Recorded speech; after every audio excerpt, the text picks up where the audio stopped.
Welcome back. ముందస్తు రాజీనామా ఆలోచన లేదంటున్నారు బీజేపీ ఎమ్మెల్యే విష్ణుకుమార్ రాజు. 5 ఏళ్లు బీజేపీతోనే ఉంటానంటున్నారు. పదవీకాలం ముగిశాక రాజకీయ భవిష్యత్తుపై నిర్ణయం తీసుకుంటానని చెప్పారు. కేంద్రం రైల్వే జోన్ ఇవ్వాలని ఆయన డిమాండ్ చేశారు. నియోజకవర్గ అభివృద్ధిలో ప్రభుత్వం సహకరిస్తుందంటున్న విష్ణుకుమార్ రాజుతో మా ప్రతినిధి ప్రసాద్ స్పెషల్ ఇంటర్వ్యూ ఇప్పుడు చూద్దాం. ఎన్నికలు సమీపిస్తున్న వేళ బీజేపీలో కూడా రాజకీయ వేడి పెరుగుతోంది. బీజేపీలో ఎంతమంది నాయకులు బీజేపీతో ఉంటారు, లేదంటే పార్టీ మారిపోతారు అన్న ప్రచారాలు కూడా ఊహాగానాలు రేకెత్తున్న పరిస్థితి. మనతో బీజేపీ శాసనసభ పక్ష నేత ఎమ్మెల్యే విష్ణుకుమార్ రాజు గారు ఉన్నారు. రాజుగారు చెప్పండి, మీరు కూడా పార్టీ మారిపోతారో చివరి క్షణంలో, ఏదైతే పాజిటివ్గా ఉన్న పార్టీని వెతుక్కుంటారు అన్న ప్రచారం జరుగుతుంది, ఎంతవరకు నిజం అంటారు? నేను 2014లో కంటెస్ట్ చేసినప్పుడు నాకు తెలుగుదేశం పార్టీ, పవన్ కళ్యాణ్ గారు, భారతీయ జనతా పార్టీ ముగ్గురు మూలాన నేను గెలవటం జరిగింది. అండ్ పబ్లిక్ కూడా నాకు 5 సంవత్సరాలు ఎమ్మెల్యేగా పదవీ కాలము ఉంది కాబట్టి ఎమ్మెల్యేగా ఉండమని తీర్పునిచ్చారు. సో ఈ మధ్యలో ఈ డిస్కషన్స్ అనేది కరెక్ట్ కూడా కాదు. సో కంప్లీట్గా 5 years టెన్యూర్ అవ్వాలి. 5 years టెన్యూర్ అయిన తర్వాత అప్పుడు ప్రజల ఉద్దేశం ఏంటా అనేది మనం చూడాలి. అంతేగాని మధ్యలో జంపింగ్లు ఇటువంటివి నాకు చేత కాదు. అంటే ఎన్నికలు వస్తున్న వాళ్ళు ఇప్పటికే ప్లాన్ అనేది ఉంటుంది ప్రతి రాజకీయ నాయకుడికి. ఈ పార్టీ కాకపోతే అది మంచిది అనుకుంటే, లేదంటే అక్కడ ప్రజాభిష్టం ఆ పార్టీ వైపే ఉంది అనుకున్నప్పుడు సహజంగా మారడం అనేది జరుగుతుంటాయి. అలాంటి ఆలోచనలు మీకేమైనా ఉన్నాయని? ఇప్పుడు రాజకీయ నేతలు కొన్ని రకాల వాళ్ళు ఉంటారు. కొంత ఏదో స్వార్థం గురించి రాజకీయాలు చేసే వాళ్ళు కొంతమంది ఉంటారు. నిస్వార్థంగా నిజాయితీగా ప్రజల గురించి చేసే నాయకులు కొంతమంది ఉంటారు. నేను మాత్రము నిజాయితీగా నిస్వార్థంగా పబ్లిక్ గురించి కొంత సహాయం చేయాలి ప్రజలకి అనే ఉద్దేశంతో నేను రాజకీయాల్లోకి వచ్చాను. కాబట్టి నాకు ముందుగా ఎజెండా, ఇంటర్నల్ ప్లానింగు, ఇంత కుళ్ళు కుతంత్రాలు అవన్నీ నాకు చేత కాదు. నాది ఏదైనా ఉంటే ఉన్నది ఉన్నట్టు మాట్లాడతాను. నేను ఎవరో ఏదైనా అనుకున్నా I don't mind for the consequences, I don't mind for the repercussions. ఎట్లా అయినా సరే నేను ఎవరికి భయపడో లేకపోతే మనసును చంపుకునో మాట్లాడవలసిన అవసరం నాకు ఉండదు. సో నన్ను అందరూ అంటారు నువ్వు రాజకీయాలకి పనికిరావని. సో చూద్దాం, ఇప్పుడు 4.5 years 4 years 9 months పనికి వచ్చాను రాజకీయాలకి. సో ఇంకా 3 నెలల కాలం ఉంది, తర్వాత ఏమవుతుందో చూద్దాం.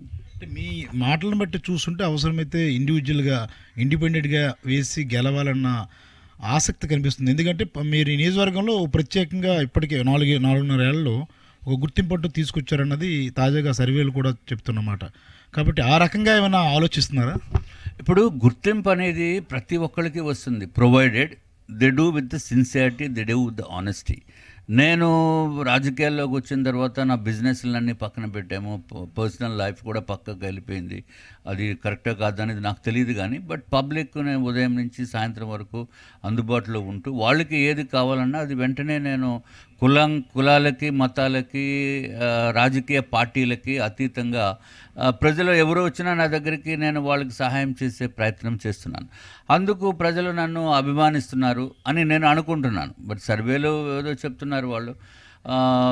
ఇండిపెండెంట్గా చేయవలసిన అవసరం ఉందా లేదా అనేది ఈ 3 నెలల తర్వాత మనం డిసైడ్ చేయవలసిన అవసరం ఉంది.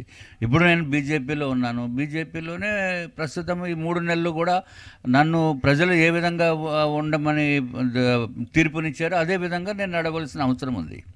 మీరు బీజేపీ అంశాన్ని ప్రస్తావించారు కాబట్టి మోడీ ఏదైతే బూత్ కమిటీ కార్యకర్తలతో ఇంటరాక్షన్ ఏర్పాటు చేయడం కానీ, లేదంటే ఎన్నికలకు ముందు ఒక రకమైన విమర్శలు, అంటే ముఖ్యమంత్రి వైఫల్యం వల్లే ఇవంతా రాష్ట్రంలో అభివృద్ధి తిరోగమన దిశలో ఉందని విమర్శలు చేయడాన్ని ఏ రకంగా పార్టీ ఎమ్మెల్యేగా మీరు భావిస్తారు? ఇప్పుడు నిన్న మోడీ గారు బూత్ లెవెల్ కమిటీ కార్యకర్తలతోటి వీడియో కాన్ఫరెన్స్ తీసుకోవటం జరిగింది. అది పార్టీని ఉత్సాహపరచడానికి, కమిటీ సభ్యులు కూడా బాగా పనిచేయాలని దాని గురించి చేసిన ప్రోగ్రాం.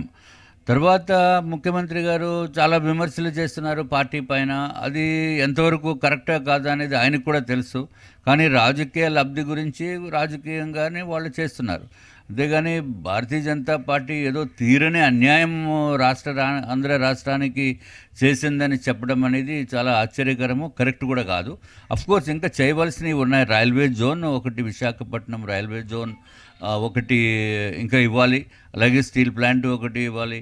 సో ఈ రైల్వే జోన్ అంశం మాత్రం మనకి ప్రధానమైన అంశము. విశాఖపట్నంలో నేను కూడా ఉంటున్నాను. తర్వాత ఇక్కడ ఉత్తరాంధ్ర జిల్లాల ప్రజల కోరిక ఒకటి గ్యారంటీగా చెప్పగలుగుతాం, రైల్వే జోన్ ఎట్టి పరిస్థితుల్లోనే తీసుకురావాల్సిన అవసరం ఉంది. ఆ బాధ్యత మా పైన పూర్తిగా ఉంది.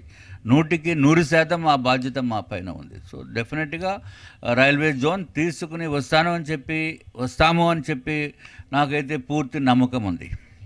ఇంకో విషయం, ప్రధానంగా భారతీయ జనతా పార్టీ నాయకత్వం వహిస్తున్న నియోజకవర్గాలు ఏవైతే ఉన్నాయో, ప్రాతినిధ్యం వస్తున్న ఎమ్మెల్యేల నియోజకవర్గాల్లో అభివృద్ధి ఏమాత్రం కూడా జరగలేదు అనే దీంతోనే మాజీ మంత్రి మాణిక్యాలరావు రాజీనామా చేయడం జరిగింది. అలాంటి పరిస్థితి మీ నియోజకవర్గంలో కూడా ఉందా? నాకు అట్లా లేదండి. ఎందుకంటే నేను అందరితోనే కలిసి పనిచేస్తాను. నాకు ఏమి ఎవరిపైన భేషజాలు కానీ లేకపోతే ఎవరిపైన వ్యతిరేకత కానీ ఏమీ ఉండదు. నేను పబ్లిక్ చేయవలసిన పని నేను ఇండివిజువల్గా వ్యక్తిగతంగా నేను చేశానని చెప్పడం లేదు. నాకు ఈ నార్త్ నియోజకవర్గం మంచి అభివృద్ధి చెందింది, చాలా బాగా అయింది. దాని అంతటికీ కారణము డెఫినెట్గా ప్రభుత్వంలో ఉన్న మంత్రులు సహాయం చేశారు, గౌరవ ముఖ్యమంత్రి గారు సహాయం చేశారు. తర్వాత అధికారులు కూడా, జీవీఎంసీ అధికారులు అవనివ్వండి, రెవెన్యూ యంత్రాంగం అవనివ్వండి, వాళ్ళందరూ పూర్తి సహాయ సహకారాలు అందించిన వలన ఈ నియోజకవర్గము ఎక్కడ ఇబ్బంది లేకుండా చేసుకుని వచ్చాము. ఇంకా కొన్ని పనులు ఉన్నాయి. కొండవాళ్ళ ప్రాంతంలో పూర్తి న్యాయం చేయలేకపోయాను. అది తప్పనిసరిగా ఇప్పుడు ఇంకా 2 నెలల కాలం ఉంది. లేకపోతే నెక్స్ట్ టైం అయినా సరే నేను మళ్ళీ ఉత్తర నియోజకవర్గంలోనే కంటెస్ట్ చేస్తాను. దాంట్లో డౌట్ లేదు. I will contest as an MLA from north constituency. ఇది విష్ణుకుమార్ రాజు గారి మనోగతాన్ని మనం చూసాం. ఏదైతే 5 ఏళ్ల పదవీ కాలం తర్వాతే భవిష్యత్తు రాజకీయ నిర్ణయంపై ఒక నిర్ణయం తీసుకుంటానన్నది విష్ణుకుమార్ రాజు అభిప్రాయంగా కనిపిస్తోంది. అలాగే తాను తప్పనిసరిగా ఉత్తర నియోజకవర్గం నుంచే పోటీ చేస్తాను, అందులో ఎలాంటి వేరే ఆలోచన లేదని కూడా ఆయన స్పష్టం చేస్తున్నారు. ముఖ్యంగా బీజేపీ ముఖ్యంగా కొన్ని హామీలు ఇచ్చింది విశాఖ కేంద్రంగా ఉత్తరాంధ్ర ప్రజలకు. రైల్వే జోన్ సాధన విషయంలో తాను ఎలాంటి కూడా వెనకకు ఆలోచించే ప్రసక్తి లేదు. ఖచ్చితంగా అది సాధించాలన్న ఆలోచనతోనే ముందుకు వెళుతున్నామని కూడా చెప్పడం జరుగుతుంది. ఏమైనప్పటికీ రాజకీయ నిర్ణయం విషయంలో 5 ఏళ్ల తర్వాత ఒక కీలక నిర్ణయం తీసుకునే అవకాశం ఉంటుందని మాత్రం విష్ణుకుమార్ రాజు అభిప్రాయపడుతున్నారు. కెమెరామెన్ సాయిరామ్తో ప్రసాద్, AP 24/7 విశాఖపట్నం.